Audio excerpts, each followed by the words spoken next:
이사야서 11장 9절을 함께 읽겠습니다. 이사야서 11장 9절 읽겠습니다. 내 거룩한 산 모든 곳에서 해됨도 없고 상함도 없을 것이니 이는 물이 바다를 덮음같이 여호와를 아는 지식이 세상에 충만할 것임이니라. 아멘. 11장의 제목이 평화의 나라예요. 평화의 나라. 여러분, 우리가 평화를 누구나 다 꿈꾸고 다 좋아하죠. 지금 우크라이나와 러시아가 전쟁을 하고 있는데 그 뉴스를 들을 때마다 얼마나 마음이 아파요. 그런 일이 설마 우리에게도 일어날까? 우리 마음 가운데 걱정이 있죠. 만약에 북한이 우리나라를 공격해서 우리나라도 전쟁이 나면 어떻게 할까? 나는 어떻게 행동해야 되나? 그런 일이 없었으면 좋겠다. 이런 마음이 누구나 있잖아요. 근데 성경에서 평화의 나라에 대해서 이야기를 하고 있어요.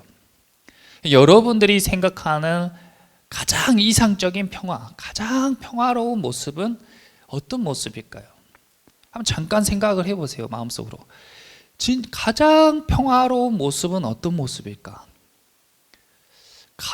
가족끼리 화목한 모습, 아니면 친구들끼리 싸우지 않고 화목한 모습, 아니면 자연이 어우러져 있는 그런 모습일까? 성경에서는 평화의 모습을, 평화의 나라를 어떻게 묘사했는가? 정말 아름답고 기가 막히게 묘사를 했는데 바로 6절에서 8절 말씀입니다. 자, 6절에서 8절 말씀을 봐볼게요. 제가 읽어볼게요. 그때에 평화의 나라가 임한 때에 이리가 어린 양과 함께 살며 표범이 어린 염소와 함께 누우며 송아지와 어린 사자와 살찐 짐승이 함께 있어 어린 아이에게 끌리며 암소와 곰이 함께 먹으며 그것들의 새끼가 함께 엎드리며 사자가 소처럼 풀을 먹을 것이며 젖먹는 아이가 독사의 구멍에서 장난하며 젖된 어린 아이가 독사의 굴에 손을 넣을 것이라. 아멘. 이게 성경에서 이야기하는 평화의 나라의 모습이에요.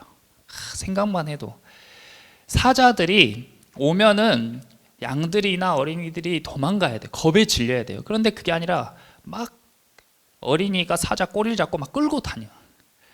독사도 막 가지고 놀아. 그래도 그 사자와 독사가 싫어하지 않고 함께 어우러져 뒹구는, 이리와 표범도 함께 뒹구는 그런 나라를 평화의 나라라고 이야기하고 있습니다. 그럼 이런 이상적인 나라가 어떻게 이루어지는가? 우리 주변에도 사자 같은 사람이 있고 양 같은 사람이 있고 이리 같은 사람이 있고 어린아이 같은 사람이 있잖아요. 근데 그 사람들이 어우러지려면 어떻게 해야 되는가?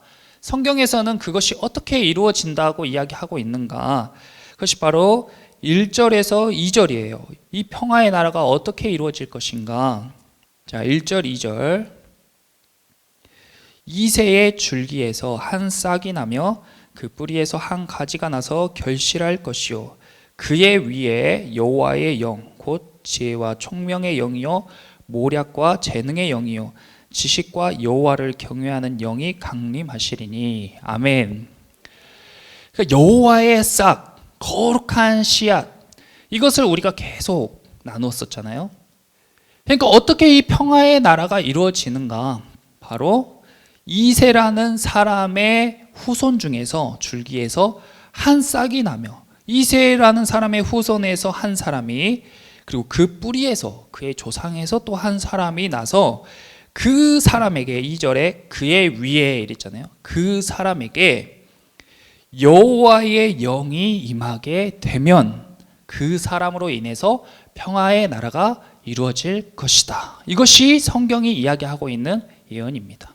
그 사람에 대해서 더욱 자세하게 이야기하고 있는 것이 9장이에요.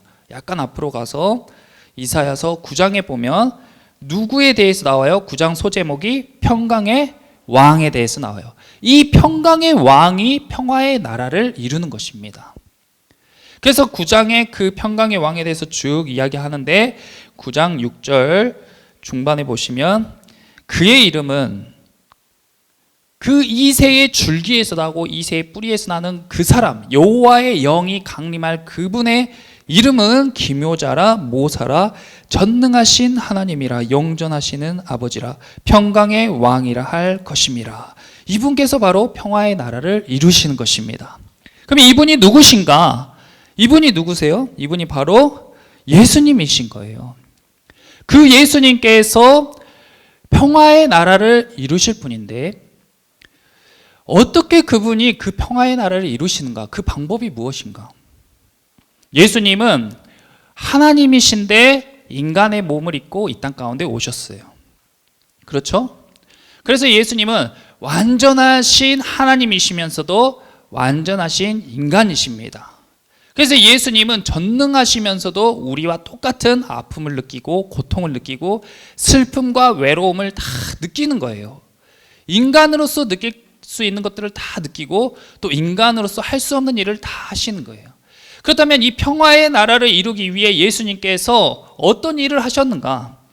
인간이 할 수 있는 가장 고상한, 인간이 할 수 있는 가장 고귀한 일, 평화의 나라를 이루기 위한 가장 고상한 일을 했는데 그것이 무엇이냐면 바로 십자가에서 못 박혀 돌아가신 것입니다. 이것은 모든 인간이 할 수 있어요. 다만 하지 않을 뿐이지. 그래서 예수님은 나를 따라올 사람은 다 자기의 무엇을 지고 따라오라고 했냐면 자기 십자가를 지고 따라오라고 말씀하셨습니다. 예수님이 인간으로서 할 수 있는 가장 고차원적인 행위를 하신 거예요. 왜냐하면 평화의 나라를 이루기 위해서. 그래서 내가 한 것처럼 너희도 십자가를 지고 따라와. 그러면 이 땅 가운데 평화의 나라가 이루어질 거야 라고 말씀하신 거예요. 그래서 예수님의 제자들 중에서도 그 길을 따라서 십자가에 못 박힌 사람들이 있죠. 있어요. 그리고 예수님이 그렇게 끝나신 것이 아니라 그 이후에 하나님으로서 할 수 있는 이 세상의 법칙, 인간이 결코 거스를 수 없는 법칙, 그 법칙들 중에 가장 최상에 있는 절대 깨어지지 않은 법칙을 하나님의 능력으로 깨뜨리신 거예요. 그것이 무엇이냐면 그 법칙이 바로 죽음의 법칙입니다. 모든 생명체는 이 죽음의 법칙으로부터 벗어날 수가 없어요. 다 죽습니다. 살아있는 것은 다 죽어요. 그것이 불변의 법칙인데 예수님께서 그 법칙을 깨뜨리고 부활하신 것입니다. 할렐루야. 그래서 예수님 생명 자체시기 때문에 우리가 열에 대해서 배울 때도 추위라는 것이 생기면 추워지고 더위라는 것이, 열이라는 것이 생기면 더워지는 것이 아니라 열이 있으면 덥고 열이 없으면 추운 거잖아요. 마찬가지로 우리가 생명도 마찬가지로 생명과 죽음이 따로따로 있는 것이 아니라 생명이 넘치면은 잘 살아있다가 생명이 점점 꺼지면 죽는 거예요. 생명이 완전히 사라진 상태가 죽음입니다. 그런데 예수님께서 말씀하시기를 내가 바로 생명이라고 말씀하셨어요. 그러니까 예수님과 합한 자는 영원한 생명을 얻을 줄 믿습니다. 그분이 생명 자체시기 때문에 그분이 인간으로서 완전히 죽은 이후에도 다시 살아나실 수 있는 것이고, 그러므로 예수님을 따라서 십자가를 지는 사람들에게 영원한 생명을 주실 거라고 약속하신 주님의 그 생명이 주님의 길을 따라가는 모든 사람들 가운데에 동일하게 임하게 될 줄 믿습니다. 그래서 우리가 믿는 믿음이 뭐냐면 이 믿음은 평화의 왕 되신 예수님께서 평화의 나라를 이룰 것이다. 이것이 우리의 믿음이에요. 그럼 그것이 어떻게 이루어지는가? 예수님께서 이미 이루셨는데 곧 마지막 날에, 여호와의 날에 예수님께서 다시 오셔서 이 땅 가운데 그것을 이루시게 될 것입니다. 그리고 그때에 예수님과 같이 예수님의 길을 간 그 사람들도 동일하게 예수님과 함께 무엇하는 거예요? 예수님과 함께 부활하게 된다. 이것이 우리 신앙의, 우리 믿음의 정점입니다. 그렇다면 우리는 그것을 믿는 믿음이 뭐냐? 그러면 지금 우리가 살 때에 예수님과 동일한 삶을 살려면 우리의 삶의 방식이 예수님과 같아져야 돼요.